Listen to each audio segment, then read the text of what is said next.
Thank you for joining us today for the Back to You podcast. My name is Ann Baxter, and today we're going to be sharing part 3 of my husband, John, and my story of his battle with COVID.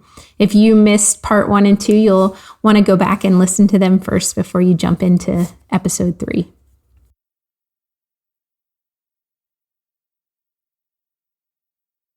I remember her looking over at that monitor again and just watching my O2 levels drop and drop and drop. And so she sat there. I don't remember what else she told me at that point, but my O2 levels kept going down because I was like, well, I'll show you how I keep my O2 levels up. And I got down into the 80s. I forget if it was like mid 80s. I want to say it was like 84.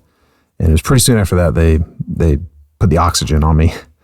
And I'm guessing it was some hours after that she came back again because they had run more labs, blood work on me, and said, okay, we're digging into your lab work a little more, and there's still some concerning issues. And she just called it rhabdo. It's a much longer, like rhabdomyolysis or something like that, it's a much longer word. They shortened it and called it rhabdo. And that's basically where your muscles break down into the blood somehow, and it puts excessive protein in there, which really hurts your kidneys. And she said she had talked to the hospital, and the hospital, after reviewing everything they had seen from me, agreed to admit me, and they would stay there until they could get my labs balanced out and figured out how they needed to treat me. They were obviously already treating me for as much as they could, but I was also past the point of any of those, I forget what they are now, the different treatments that you can have. I think it's only in phase 1, and I was well beyond that. So they said, you're beyond anything that we can give you that might even help you. And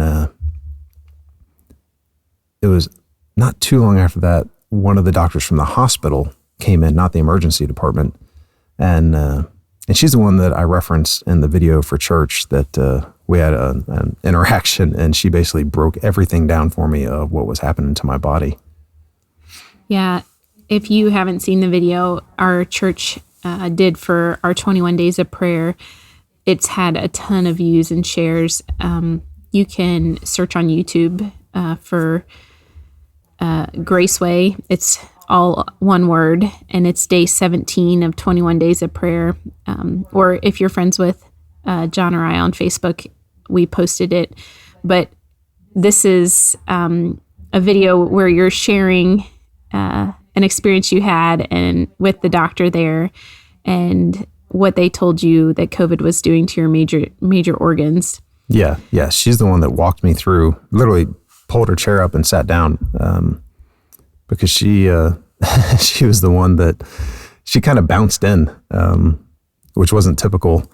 And everybody there is geared up in, like, they're not in spacesuits, but they have like all these gowns and, protective stuff on and gloves and multiple masks and multiple eye protection and whatnot. And she just kind of bebopped in. She's like, how you doing? And I remember it was so curious to me because, I just looked at her and I thought, well, we both know how I'm doing. That's why we're having this conversation. This is what went through my mind. And I remember taking in a deep breath and I said, this virus is trying to kill me. And she popped on her chair and rolled over and agreed. She's like, yep, you're right.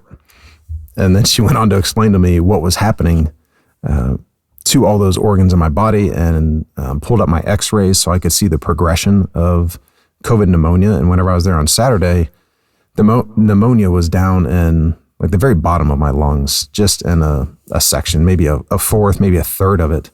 And then she showed me my most recent x-ray that they had done, and it was just all through my lungs. And it was just cloudy. I don't know if you've seen x-rays, but my lungs were just, my whole chest was really, really cloudy. And she went on to explain, so here's what's happening in your lungs, and this rhabdo issue that you have is affecting your kidneys, and so we're trying to treat that through your IV. And she's like, by the way, all that pain that you experienced, that you probably had some severe back pain, that might have been, she's like, we don't know for sure, but that might have been from your kidneys, not necessarily your muscles or something like that. And so she said, you only have a handful of vital organs inside your body. You have your lungs, your kidneys, and your liver, and your liver numbers are way out of whack is what we're seeing in those labs. So we're going to keep testing that. And I really don't have anything to tell you other than your your your liver is reacting to this, and we're going to keep monitoring it. And what's left is your heart. And she said, so we have to talk about your heart. And we had a really, really candid conversation that's hard for me to recount right now. Because essentially she said, very matter of fact, she wasn't ice cold. She had, good bedside manner, but she was just very direct, which I appreciate. And so we need to talk about what happens if your heart stops. What do you want us to do? Do you want us to restart it? Do you want us to leave you alone? And she had a whole list of questions that we had to go through. And she's like, okay, if we do restart it, do you want basically what I would term like medical machines hooked up to you to keep you alive? And we worked through a lot of questions like that. And she just kept taking her notes. And we had some brief dialogue after that. And she walked out. And I don't know that I ever saw that doctor after that. Man, that gives me a pit in my stomach.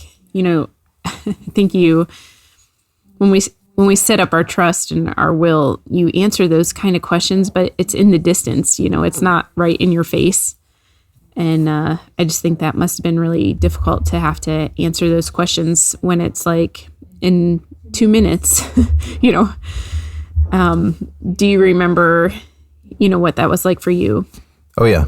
Because that's not a conversation you forget easily. And I was still pretty dazed. I was really weak. I mean, just really weak physically, mentally, emotionally. But when she got real serious, and we started having those conversations, I just knew that I had to bring up all of my resources, bring all my faculties to that conversation. And I was kind of in, I don't know, fix it mode, or just answer the questions is what I was trying to do. And it wasn't until she walked out that, again, my brain was moving slower at that point. And I do remember telling her, like, I'm having trouble with some of this information. You're going to need to talk to my wife. We have a trust, we have a will that lines all this stuff out. And what she said was great. But I remember after she walked out, I started replaying that conversation, and that's when it began to sink in. Like, they just sent a doctor in here to ask me all these questions, and they wouldn't do that if there wasn't good reason. And I started thinking through, obviously about you, thinking about the kids, all of my extended family and the friends that we have here. I remember thinking about what would my funeral look like, and who's going to do what, and thinking about you and the kids sitting on the front row of an experience like that. And then switching over to thinking through the different life insurance policies that we have, and, making sure that, okay, I think this one's up to date, and, we keep them in the same place, so at least you'll be able to find them. But I hate that you're going to have to make those phone calls. And then I remember my body trying to just nod off to sleep, thinking through this. And I think I was just exhausted that, I brought everything I had to that moment, and it took a lot of energy. But I also think it was probably a semi-protective measure for my mind, my heart to just, it was probably too much, and just trying to put me to sleep. But I remember laying there and thinking through all this, and knowing that I probably do need to try and get some rest here, because somebody else is going to walk in any moment and I won't get the rest. But I remember praying. I remember, as much as I could, just telling God, I don't want to die here, and I don't want to die like this, and I don't want to die yet. I felt like there's just so many more things that I wanted to see, that I wanted to experience. And this was definitely not the way I wanted to go, and definitely not the time I wanted to go. And as I was laying there, I think at that point I was laying down prone, and then, your head has to be turned sideways, and I could feel tears running down my cheek, and my body trying to just go to sleep, but I was fighting it. I remember laying there fighting so hard not to fall asleep, because after that conversation with the doctor, I just wasn't confident I'd wake up from that nap. And so I didn't want to go to sleep. And so I was trying to do things to keep myself awake. And I didn't want to believe that I was as bad off as these medical professionals believed that I was. And I remember wondering, I wonder how long I've been here. I wonder, is it day? Is it night? Has it been one day? Has this been 3 days? And there was this clock on the wall that I could see while I was laying there, but it was hard for me to see. My vision was really, really rough at this point. I said, I just want to see what time it is.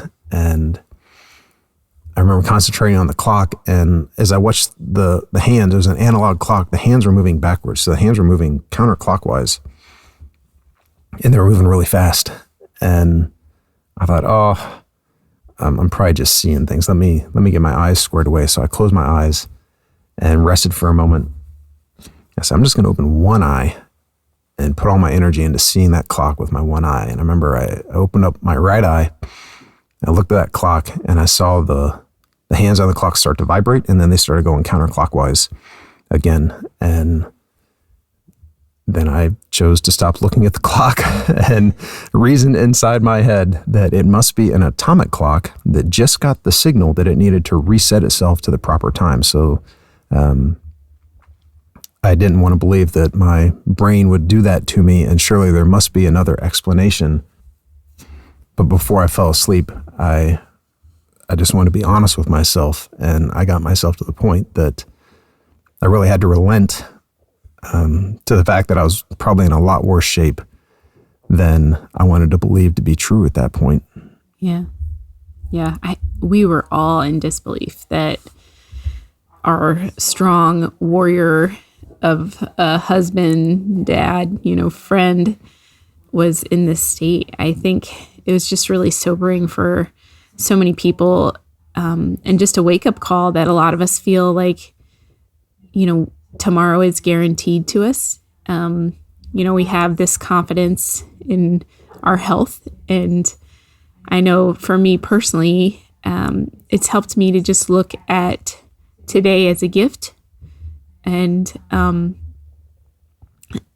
I know since you've been home from the hospital, there's so many days where we just look at each other and just say, I'm so happy to be alive, or, we're so happy we get a second chance at being married or serving together. It's just, we're so grateful for something that we thought was a guarantee before, but it just, this experience helped us to just realize that nobody is guaranteed tomorrow.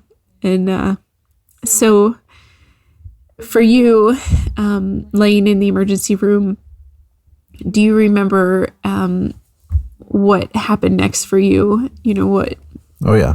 That one's also very clear because it was odd and disconcerting to me because I was sleeping, and I remember hearing my door to my room open and close. And then I heard this real soft, pleasant voice say, Pastor John. Were you wondering, was this an angel coming to take you to heaven? Well, it took me a moment because I had to wake up, but I was registering what I was hearing, and I realized I was hearing somebody that knew me. Like, it wasn't the doctors, because they would come in and call me by my first name or call me Mr. Baxter or something like that. But here's somebody that I was like, okay, here's somebody from church, somebody that knows me. And my vision's still blurry, and I remember opening up just one eye, and as I'm trying to open the eye and see who's there, the person goes, "It's Mandy." And so my memory started to catch up because you had sent me a polo telling me that Mandy worked at the hospital, but she only worked on very certain days, I think like one day a week or something like that. And if she was there while I was there, she might stop in. And I was super grateful for that polo because I couldn't read text at that point, but I could hear you. And it was so good. It was just so good to see her at that point.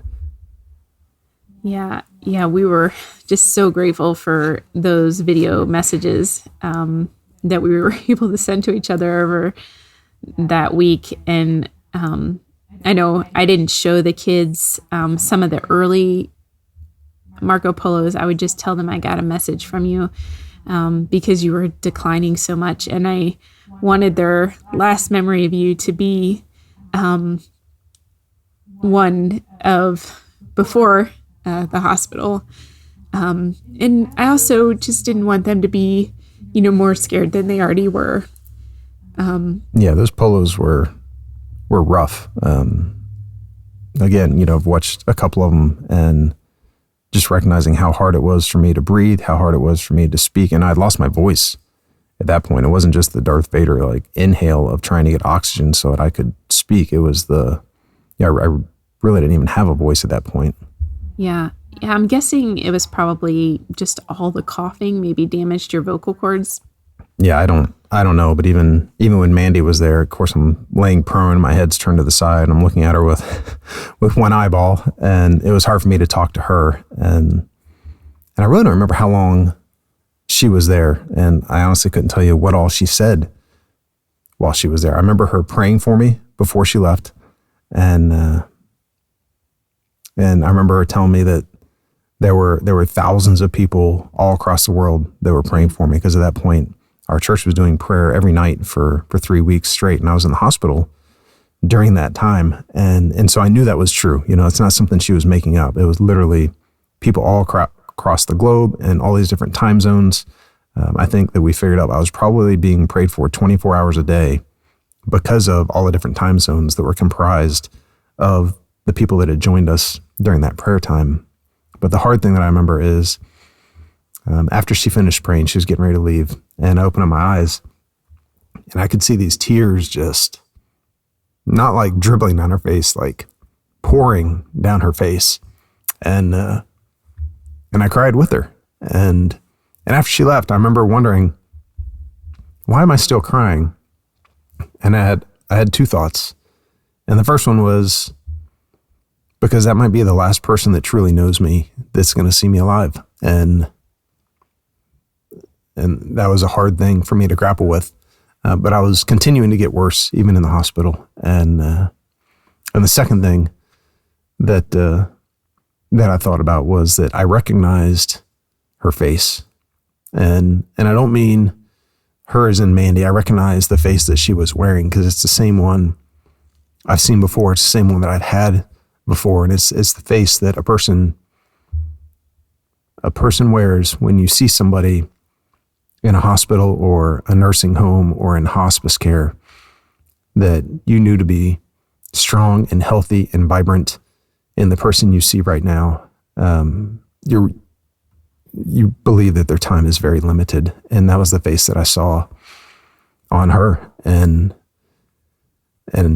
thinking back, just a couple of weeks before that, she and I were at church. We were talking. We were at an event. We were both on stage together and laughing, excited for what was going on. And here it is just a few weeks later, and she's staring at me like this, and her face told the story that she probably couldn't say out loud what was going on. And that was another piece of evidence for me that just confirmed that I was doing a whole lot worse than I really thought that I was. Yeah, it just breaks my heart to think about you having to experience that. But I think the other part of it is just that you were alone, to experience it. But I know that when you got home, we started to debrief, because we had both been in different places experiencing kind of the same thing, but our experiences were so different. And you had shared with me, babe, a couple experiences that you had in the ER, and which we believe were kind of near-death experiences. And I was just wondering if you'd be able to share them with our friends. Yeah, those are hard. Those are really hard for me to revisit and share. I can tell you that after I saw Mandy, I fell asleep. And sleep only lasts for a little while in the hospital. Anybody that's been there knows this. It's like every couple minutes is what it seems like. Someone's coming in to check your vitals or take blood or give you some medicine, or a doctor has to come in and do this or that. And so sleep was limited. And I think I'd probably just summarize everything on the spiritual side of this, as far as like near death and out of body experience, however you want to phrase it. That I had two experiences that were and not were, but still are, just really visceral and hard for me to talk about, because I have no doubt in my mind that I was standing at the edge of eternity, and I came back, and I'm thankful to be here, and those are things that I'll never forget. And I know that it's probably decreased my, I guess you could say, fear of death. If that's what dying is like, then I wouldn't say I'm really scared of it. But I'll also say that it was probably soon after that, after those two experiences, that my body started to turn a corner. Yeah. I just think it's so interesting that when I think about having a near-death experience, or when I think about dying, it feels like it would be fearful. But, I just heard you say it wasn't that experience for you. No, it wasn't scary. It was exciting. It was joyful. It was easy. And it really took any teeth out of any fear that might be associated with dying. And I know that's not the only thing that we've debriefed. We had lots of experiences through this, and I think I've come out of it much more humble. I know I talked about that in the video that I made for church, and I think maybe a little less fiery and more patient, and just, I would say, a little slower, but still really emotional, as I'm sure you can hear through the microphone right now. Yeah. I think we both, came out of this experience with a lot of learnings. Thank you so much for joining us today. Don't forget to like and share this episode, and we will be back in about a week with the final episode in this series.